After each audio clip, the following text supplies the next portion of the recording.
There's much in Buddhist teaching that supports the idea of creating this kind of incompleteness that evokes profound sensations. It's an idea not too different from what we understand, I think, as a kind of desert experience, a desert spiritual experience. The historical Buddha continually encouraged his followers to rid themselves of conventional wisdom, including his own teachings, because attachment to them would encumber the process towards enlightenment. And the concept of sunyana in Mahayana Buddhism, which is the kind of ordinary people's kind of Buddhism, is that state of wisdom in which you realize that nothing has inherent existence, including yourself. Sunyana is a kind of an emptiness of self. I don't find that very easy to understand, particularly because it's not really an intellectual state, it's more like a whole existential one. And I'm not sure that one can really grasp it unless one's experienced it. So I've thought, well, the best way I can try for myself is through my own experience.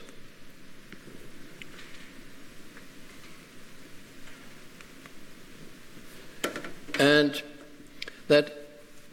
this is a little story of my own, that once in the mountains, in the huge emptiness of the mountains, and also alone, I suddenly realized that the exquisite beauty of the mountains and the beauty of a small flower was the same.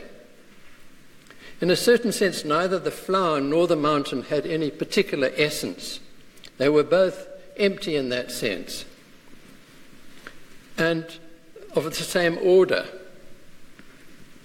The one was neither bigger or more important or anything than the other, or more beautiful or less.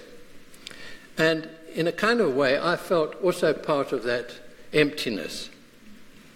And I think it's that emptiness that binds everything into one, that unity within which everything is the same and there's no order or disorder, or no hierarchy, is what is meant by this. So this kind of realization of this wholeness and unity and connection between things, and in a sense the sort of emptiness of kind of an ego or essence in it, is the realization of that is a kind of the first step towards enlightenment. This idea is tied into Japanese spatial concepts. As one writer says, there are many words for space, and they connote something rather different from our space. And our space itself has got quite a lot of ambiguity in it. It's used in all sorts of different ways. In Japanese, kukan is a word for space, which is made up of ku, that's just Ku, which is the space between heaven and earth, but also emptiness and void. And then kan is an interval. And kan apparently is roughly synonymous with the word ma, which is a kind of space and time interval.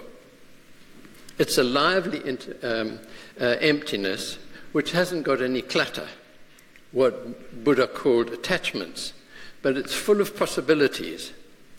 It's an emptiness between things in which their deeper reality lies.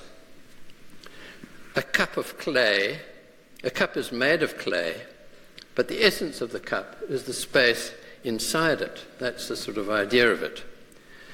Now, Ma is clearly linked with Buddhist thinking and with helping to make that tranquil state that is yet full of alertness, to make room for realizations outside of the self to come in.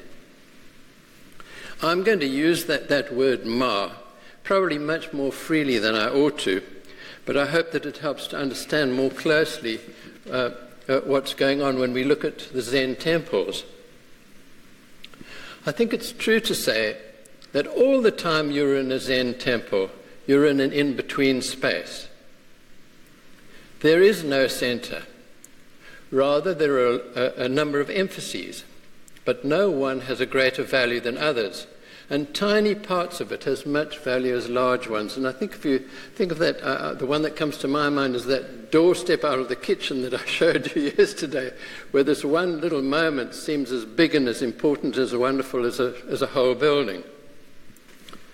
So that's the first thing, the emphases and no one thing having greater value than others. There's no essential difference between roofed spaces and unroofed ones, which are the gardens. Both are spaces for meditation, and neither is more sacred or inviolable than the other. Indeed, in many of them, the garden's less accessible than the building, and the most accessible place is the veranda, which is called the angawa, which is an in-between space. So I want to start our analysis with another journey. We did, 3 yesterday, and this time it's to a small Zen temple on a hillside near Nara, which is called the Jiko Inn. It's a fairly late example of a Zen temple. It's established in 1663. Now, there are two main divisions in Zen in Japan, the Rinzai and the Soto.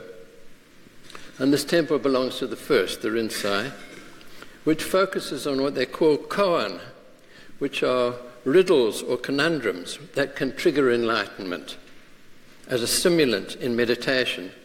And novices and students would be given a koan by their teacher and apparently could spend years working on it.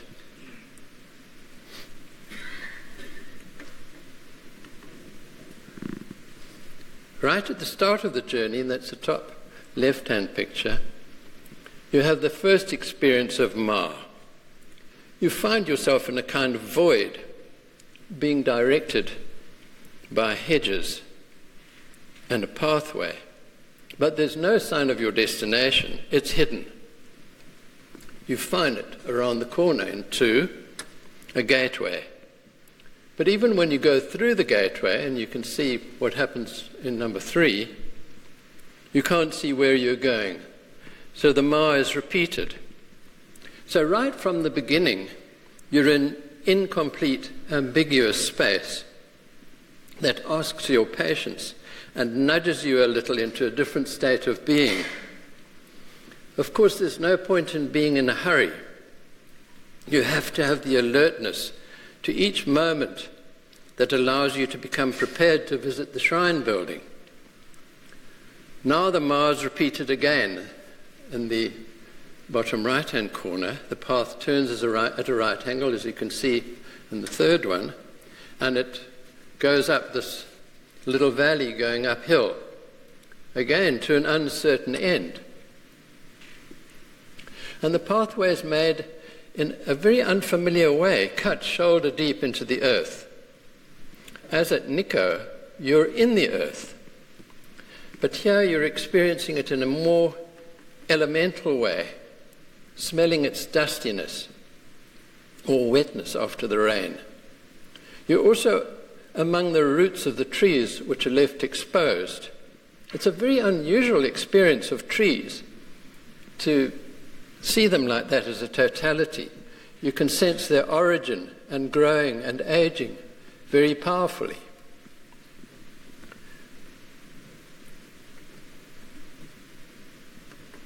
The pathway itself engages your consciousness. You feel it underfoot. It's not made for comfort, but for experience and meaning. And when you see how it's made, it's clear that nothing is random. Big stones, small ones, dark and freckled ones are placed in a way and at intervals that seem to have meaning beyond simple usefulness or making a pretty pattern. It's charged with a kind of electricity that puts you in a state of wonder, in a kind of emptiness.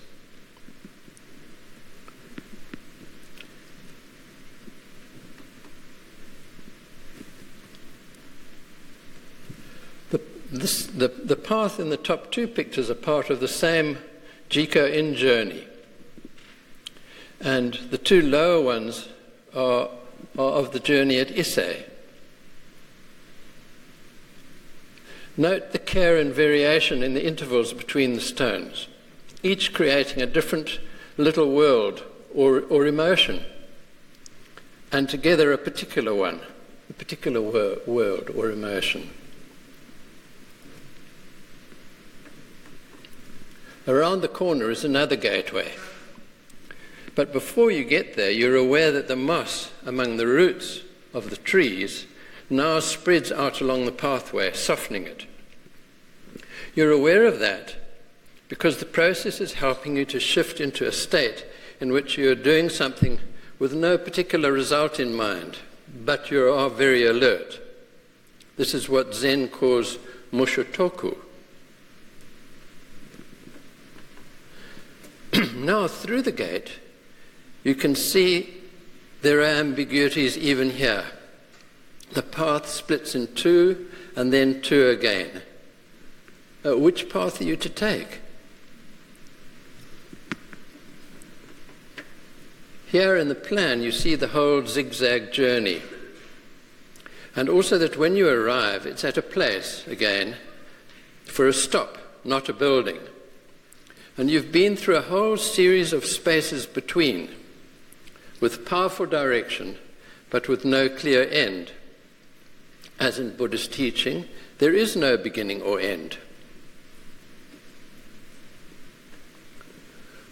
Once inside, apart from the things that are organized to process visitors, there's a strong sense of vibrant emptiness.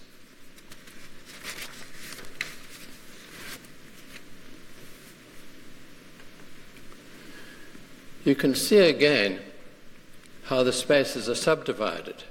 There's no middle or clear main space.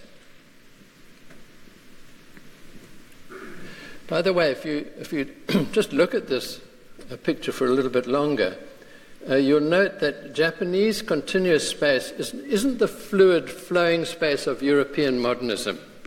It's quite different from that. Rather, it's additive and compartmental, like boxes of space attached one to the other. This is very clear in an old painting. The Japanese didn't, until fairly recently, have perspective. And in perspective, all elements and spaces go to a vanishing point or vanishing points. They used a kind of isometric projection, which is the one that you see here, to depict three-dimensionality, which doesn't vanish to a point, but to which you can keep on adding and adding and adding to infinitum. It's quite interesting that mode of representing space three-dimensionally also has that cyclical, continuous, endless continuity.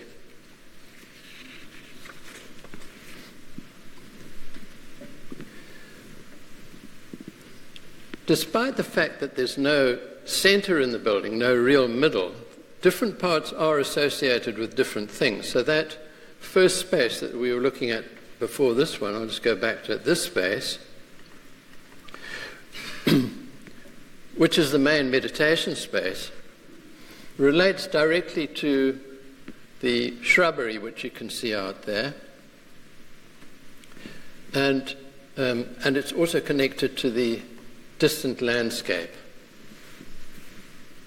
It's quite interesting just to see this one, because this shows you what happens when all the doors slide away. Like I think I originally showed you with that Ninomaru Palace that there was a box that the doors all slide into. Here they're all slid away, and it shows this sort of very immediate connection that you have between inside and out. The whole corner opening out.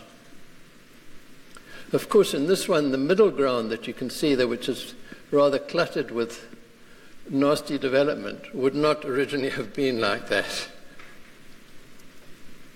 So that's one association between the main meditation space and the outside world. And a corner of that same space is for the tea ceremony. Now, I'm sure you know that the whole process of making and drinking tea was developed in Japan as an important form of meditation. This particular monk, explained to us that the Jiko-in, which is a famous place for the tea ceremony, didn't approve of the elaborate rituals that had evolved. in other parts of Japan. And they kept it as a disciplined but very much friendly social kind of occupation.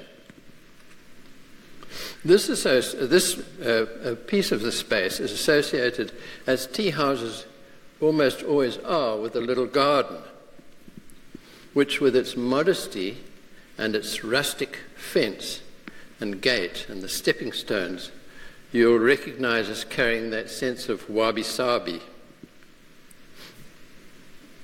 The tokonoma also creates a gentle emphasis. And note how much emptiness there is in that there too. And then the Buddha hall, which is the sort of core of the whole thing really, is very modest. Can you see on the right-hand side where I've put a little white bee? That's it. It's really not much more than a recess connected to the open-ended court space. And it's significant neither in size nor position. Only the very subtle rising floor levels give you a clue to its importance.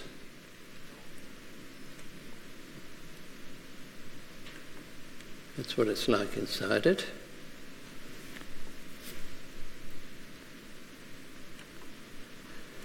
The court that's formed by the buildings and walkways is at one level simply a lovely garden. And at another level, it's filled with tiny landscapes which are aimed to present you with other kinds of small emptinesses, aimed to stimulate the imagination or jerk the intuition.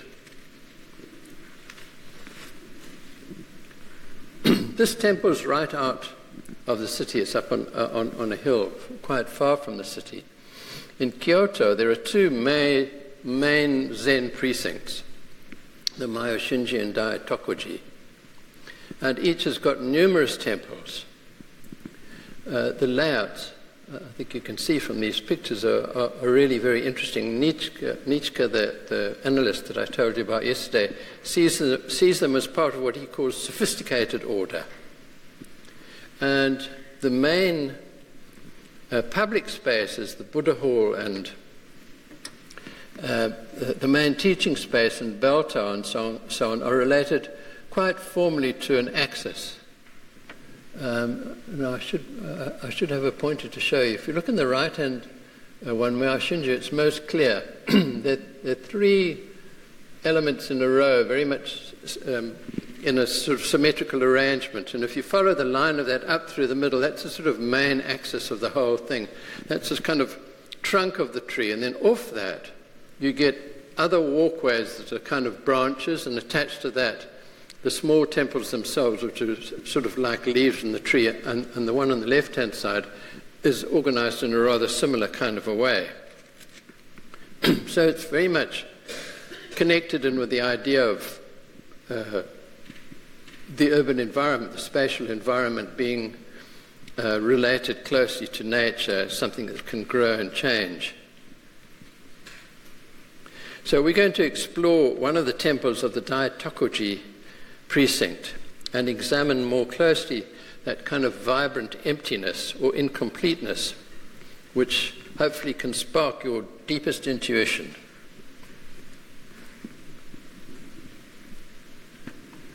This is what the public spaces of the precinct are like. They themselves have got a strong sense of journey combined with an emptiness, sense of emptiness and calm order. There are people that are around. These just happen not to have too many people. But I think you can imagine, you can see they're very walled spaces. So there are gates that connect into the different shrines and temples and living accommodation and so on. But it has this very calm, empty, open atmosphere about it.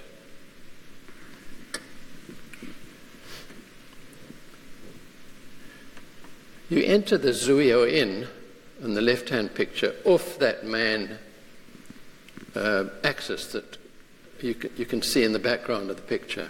So you're moving towards where this photograph is taken from, and then very typically you get onto this little zigzag path in the top right from the gateway that you've gone through, and then into the entrance of the temple. And you move through the inside and come out to the veranda. And just off the edge of the veranda, this is what you're presented with. You're very distinctly in the emptiness of the space. It's a space bounded on one side by the veranda and temple space. So for meditation, you would meditate on the veranda or inside the temple, and you could face the garden in the process, or you could face into the temple towards where there again would be small Buddha figures. There are waves, as you can see in the white gravel, that seem to ripple around the stones, but not against the paving. The rocks are very angular. They lean rather dramatically, and they build up in intensity towards an end away from us. And 2/3 of the way there's a flat, sharp rock, which is almost dangerous looking. And then there's a climax where the hedge is there, that kind of comes out towards it, softening the angularity of the rocks.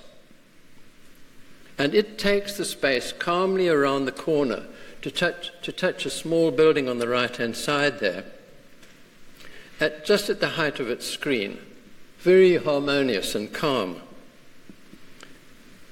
This garden is called the Garden of the Blissful Mountain. The pamphlet says that, in terms of Buddhism, it implies the dauntless mind of a bodhisattva full of compassion amid the surging billow of suffering. That's a quotation. And also, seeing that the temple was made by a monk who became a Christian, it's interpreted as the Sermon of the Mount. But to me, it seems that the angularity of the rocks suggests that they are the cause of the turbulence, as if there's anguish in the rocks, and it's setting the waves in motion.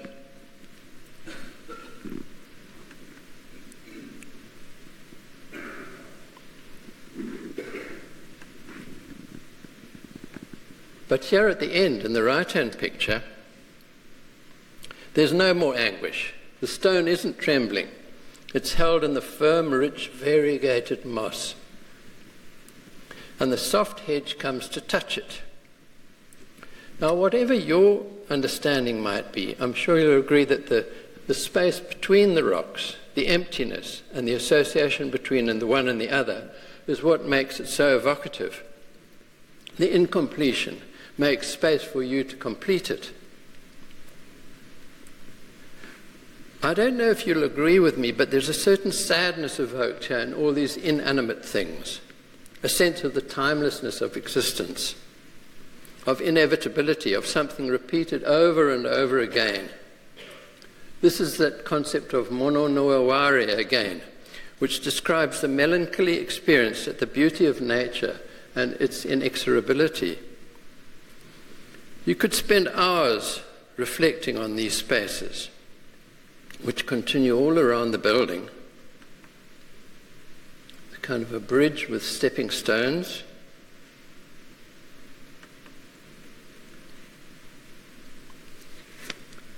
Because you simply don't know what they mean. And then they change as they go around the corner, and I'm afraid this goes back to slides I took a long, long time before, so it's a bit of a hazy slide, but it changes as it goes around the corner, and then it becomes something completely different. And obviously also that they change throughout the day and the year with different light and shade and different weather. You can imagine what it would be like in the snow, for instance. So your understanding and your interpretation can also keep changing. They themselves are like conundra, or riddles with which you could grapple for years.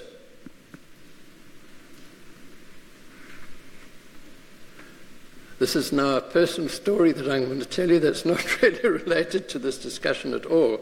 But this particular little temple that we are in actually has quite it's a very important one for me. Because 30 years ago, in fact 1985 to be exact, I was waiting for all the tourists to disappear off the veranda so I could photograph it. And I waited a long time because there were a lot of tourists, mainly Japanese tourists, waiting. And eventually they went, and I lifted my camera, and somebody else came into view, and it was this monk. And I thought, okay, well, that's fine. I'll take the monk.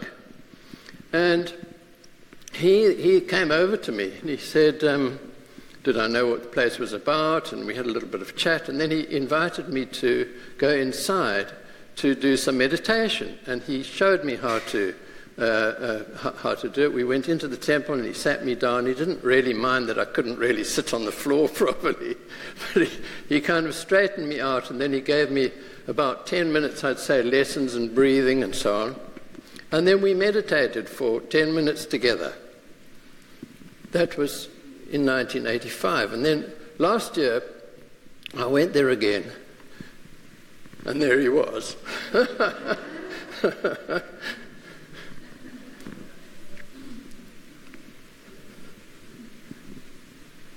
Same guy. That's the face of enlightenment, don't you think? I mean, his face, not mine. You can actually get a sense of that, his infectiousness. It was quite extraordinary, actually, what he generated.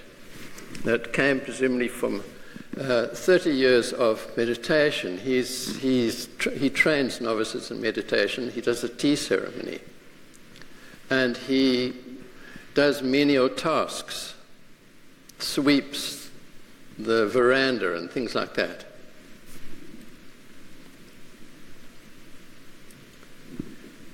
Right, we've looked at the garden. The buildings too are constantly moving.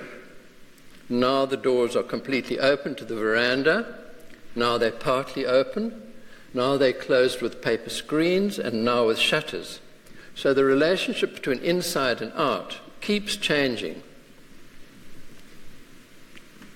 In the garden, and this is not that garden, another garden, natural elements like stones and moss and gravel are used to make miniature landscapes without any kind of specificity, so that it would enable you to understand them with any kind of finality. They're incomplete. They need you to complete them. And there are green ones too.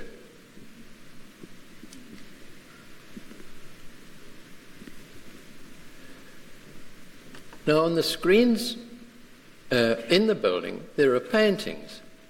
They too have plenty of emptiness. Like the gardens, the space between things is more important than the things. And although they're less abstract than the gardens, they too have no clutter that would obstruct the free flow of your intuition.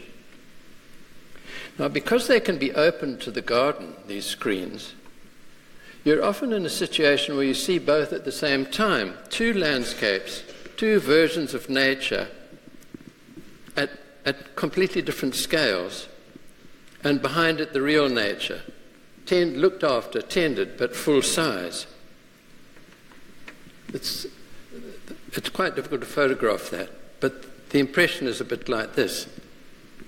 These things all at the same time, like layers of consciousness opening and closing to each other.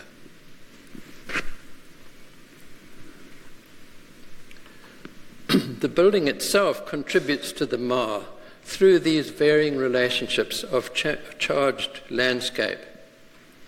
It also does so more abstractly through the varying planes of the floor and walls edged elegantly, and by the degree of transparency and translucency. And then also simply by its spare elegance, the lack of clutter of furniture or elaboration or excess. There's nothing extraneous to distract you. This kind of elegant grace in which everything rough and crude has been eliminated is described by the concept miyabi.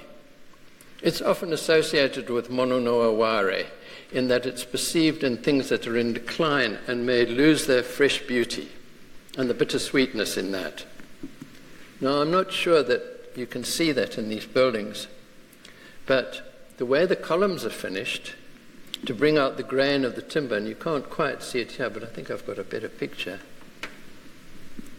To bring out the grain, and the care taken to show the timber's aging and blemishes suggests that in subtle ways they do. This effect of spareness and elegance, combined with the sheer horizontality of the floor and the ceiling, create a hushed tranquility. And it's enhanced by the very modest human scale. This is Ryoanji, a major Zen shrine. And you can see that beam above the doors, that Nageshi beam that we've talked about before, is again at a comfortable human height. Nothing is made to make you feel powerful or to overpower you. There's no hierarchy or center, but a kind of balanced neutrality. And in it, any small change, like a door more or less open or another person in it, shifts your consciousness. And even as we sit looking at it now, you can start to see subtleties.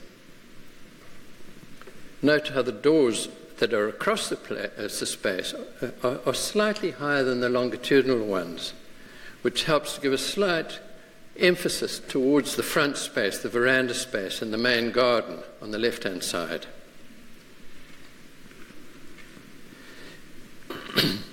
If the construction of the place itself creates a calm open-endedness, a ma, ready for meditation, or necessary for meditation, so too does the sense of shelter of the roof with its wide eaves, and the softness of the floor and its delicate grassy smell, and the harmonious materials, and the touch and lightness of walls and doors. It's really amazing to open and close these doors, because you can literally do it with a finger. Now, we can't leave Ryoanji without a quick look at the outside spaces.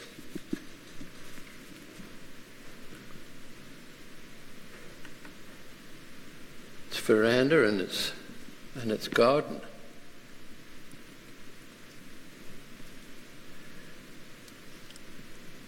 And the garden shows, perhaps better than any other garden, this concept of incompleteness. It's this mysterious flat plain of raked white gravel with a few stones scattered across it and edged by a wall. There are 15 stones, and 15 in Japanese mythology has a particular meaning as a perfect number. But there's no point on the veranda from where the garden is viewed where you can see all 15. So perfection, that still center, as at Issei, is elusive.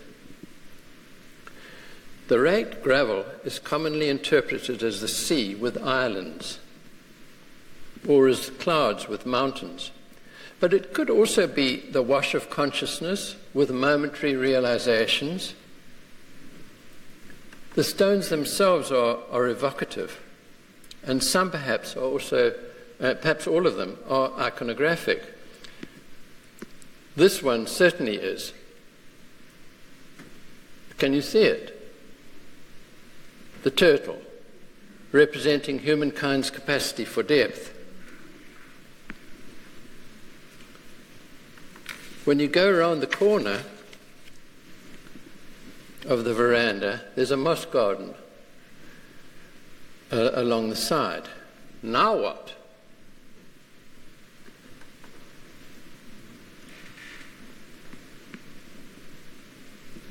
Is this summer counterposed with the gravel garden's winter?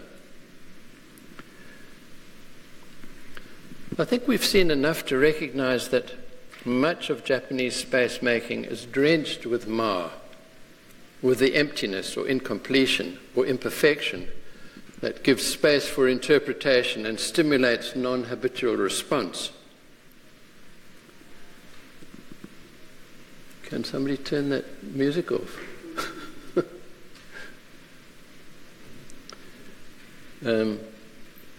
It's something of a paradox that in order to create a place with this emptiness or incompletion, every part of it has to be perfect. If any small part of it was shoddily made or carelessly related to another part, there would be confusion and clutter. The poetry, the changed emptiness would be gone. Of course, this is true for any work of humankind, where the aim is to evoke contemplation or a sense of beauty or harmony or order. However, in Japanese culture, it's very pervasive. And it surely comes from the religious culture that we've already spoken about. In Shinto, the reverence for all things in nature and the capacity for all things, of all things for sacredness. And in Buddhism, that if you want some movement to enlightenment, you need a balanced life. And for a balanced life, an eightfold path of rightness was devised by the original Buddha. And one of the elements of rightness is a right action, which means avoiding bad actions. So doing something carelessly is letting yourself down pretty badly.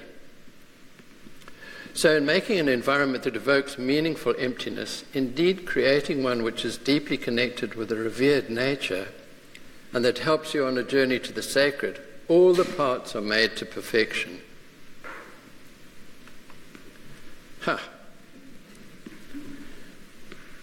This means that materials are finished to perfection in a way that's appropriate to themselves. So here at Issei, it's finished in a way that you really do want to stroke it, and with a precision that such sculptural monumental detailing requires. If you just look at the precision of the cutting and the putting together of every element in that picture on the left-hand side, it's really beautiful.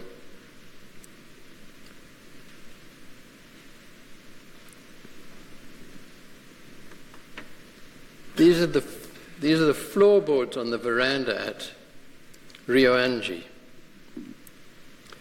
And they're firstly very beautifully matched, and then you can see there are these tiny little grooves, probably 8 millimeters wide, to act as a minute drain for when it rains.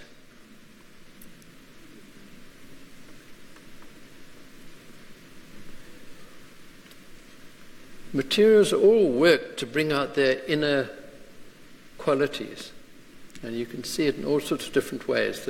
The way the particular grain in the top left-hand picture of that particular timber is brought out, and then lower down in a different kind of timber or in a different application. And that grain is actually brought out so much that you can run your hand across it and feel those little upstanding hard pieces of the grain.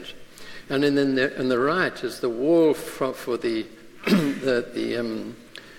palace, the Ninomaro Palace, with this beautifully laid stonework and beautifully jointed and beautifully textured. And above it, it's basically wattle and daub. It's a wall made with mud, and then those little white elements that run through are pieces of timber which presumably help the movement of that mud. And then the mud, the mud itself is let into little grooves on the side, so that if there's any movement, you don't see it.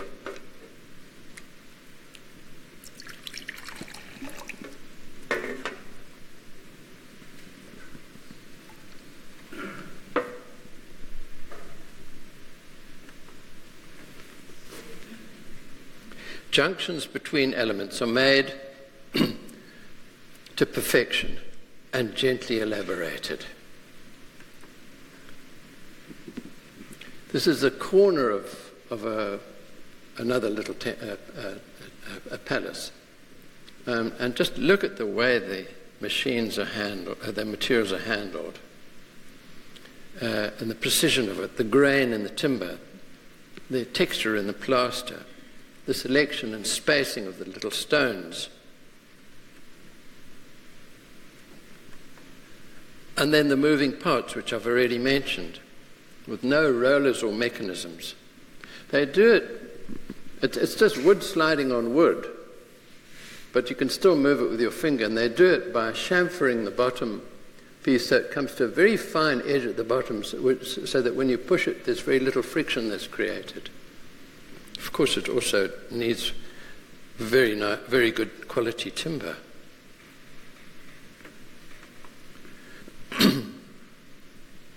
A lot of the style, as I've said before, in traditional work comes from the way in which the simple system of posts and beams and brackets and rafters are all put together and elaborated.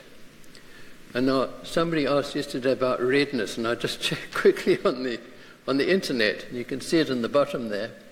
It's associated in both Shinto and Buddhism with the protection from demons and disease.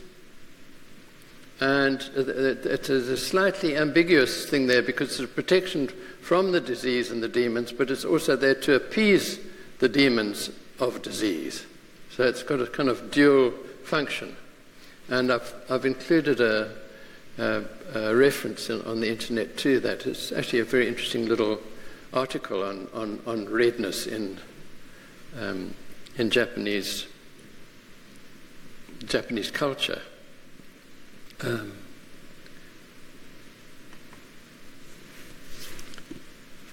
More junctions between pieces of timber.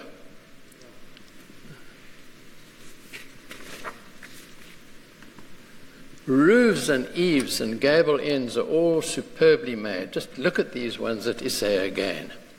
Look at the curve on the edge of the top of the thatch and the precision of the face of the thatch and the detailing in the thatch as it goes around to meet the timber. You can see the thatch itself makes a kind of little moulding. And then the timber, the way the timber's used there with a series of little mouldings to give you those light, delicate shadows. And wherever you look, there's the same quality and precision around the making of it. One thing that's quite interesting, can you see that round post, how it's got a little gap at the top? It sort of makes you really wonder what the posts are for, that you've got a gap. But apparently the roofs of these temples actually are carried by the walls. And the posts are there so that over the 25 years that the building is there and you get some settlement and movement, you get settlement onto the top of those posts, and the gap enables that settlement to happen with this very heavy roof without the whole building moving around.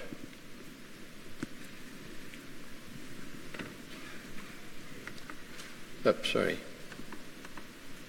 This is a bark roof. There are a lot of bark roofs. It's rather an old one.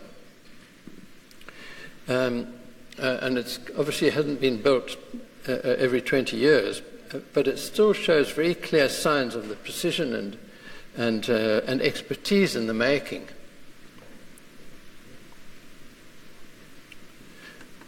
There was one reference that I made, said that there was an idea in Buddhism that a curved shape can ward off evil spirits because they come in straight lines. And in fact, somebody from this audience told me yesterday that she'd heard that in China, a lot of the asymmetry that there's in the layout of precincts there is for the same reason, because that these spirits come in straight lines. I always thought evil spirits sneaked around corners. They didn't come in straight lines. So I'm a little bit skeptical about the idea. But can you imagine how much effort it took to make something like this, with all these curved pieces of timber coming together with such accuracy, or that? I mean, it's really an extraordinary piece of very complicated craftsmanship. Do they still not use layers or screws? Yeah, they still don't. Yeah, the traditions continue. You know, they all still know how to use those old systems of interlocking joints and so on to get these things to hang together. And of course, as I'm sure a lot of you are aware, it's great for movement, so that the whole building can move a little bit when the earth shakes. No, the gate isn't traditional. The gatas are new. These are very elegant ones, aren't they? But sometimes they're not so elegant. Normally, the way the gata works is because you've got these very wide eaves, and the rain comes down, then falls vertically down. The gutter is actually in the ground. They have those stone gutters, like a whole lot of cobblestones and a little drain underneath it. Okay, so all the parts of the building are put together with a wonderful silky smoothness. But that perfect making doesn't, it also includes rough parts of the built environment. And these are all at Ise. Just look at the way those rough stones are put together in the top picture with a dry wall. And you don't know whether they've chosen them or whether they've shaped them like that, but there's certainly no sense that they've been shaped. They fit perfectly, and they seem to ride over an ordinary old stone lying on the ground there so comfortably. These steps we've seen before, and again, look how excellently they've been created. They've been selected to create a certain character, and how consistently they're linked together, so that where they come next to each other, you get that little dark, jaggedy part. Again, they aren't stairs for comfort, but for experience. And then there's stormwater channel, which just looks like a funny old stormwater channel leading off into the forest. But look how beautifully it's curved in a way that it makes meanings that go far beyond its simple function. This pathway at Nikko is one of my most favorite ones.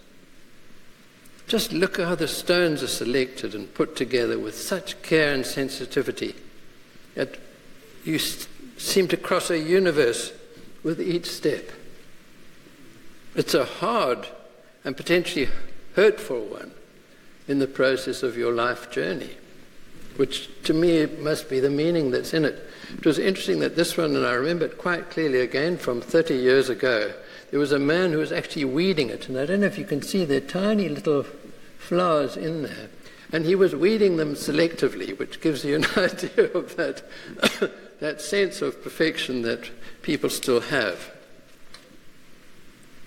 If the plain and rough are put together without any blemish, so too are the elaborate. This is the gateway to that Ninomaru palace again. And just look at the delicacy and delight of its details. I mean, that butterfly in the bottom left is probably 2 hands big. It's about that big. And the base of one of the columns on the right-hand side is probably just over 300 a foot, 350, just over that wide. So these are very delicate, very beautifully made pieces.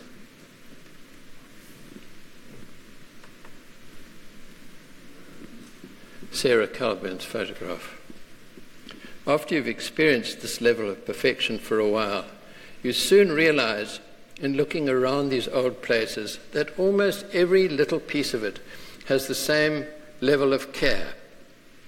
And you begin to realize that the perfection itself, that reverence in every small thing, offers you an experience of Ma, of the emptiness in which deep realizations are possible. Thank you.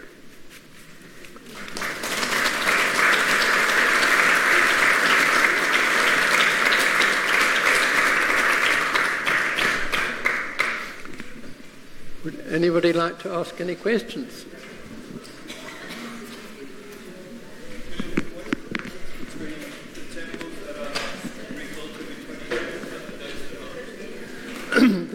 As far the question is, well, sorry, the question was, what's the difference between the temples that are built every 20 years and the ones that aren't? As far as I know, the only one that's built every 20 years is the one at Ise, which is the original Shinto temple, yeah. Center of Shintoism, yeah. Yeah? What sort of wood do they use predominantly? Is it cedar? Is it Yes, they use a lot of cedar, and I should know more about the timbers because they have got very good timbers. There's no question about that. Yeah, Japanese oak and maple, all sorts of things. Yeah, they've got a very good range of very good quality timbers. Yeah. Anything else? The trees that they have in their gardens are sort of shaped. Yes. Is there sort of Well, I might.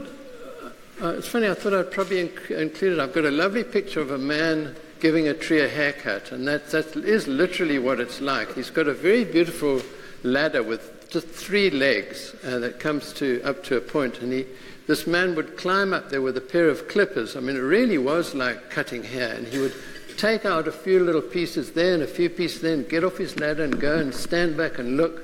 So it's very, very carefully manicured. Yeah, the trees close to the buildings, and then they grade it so that the ones closer to you are more manicured, and it gets, as you go further away, so there's again that sort of makes a kind of continuity between humanly connected things to ordinary old wild nature out there. It's a sequence of levels that you go through, yeah.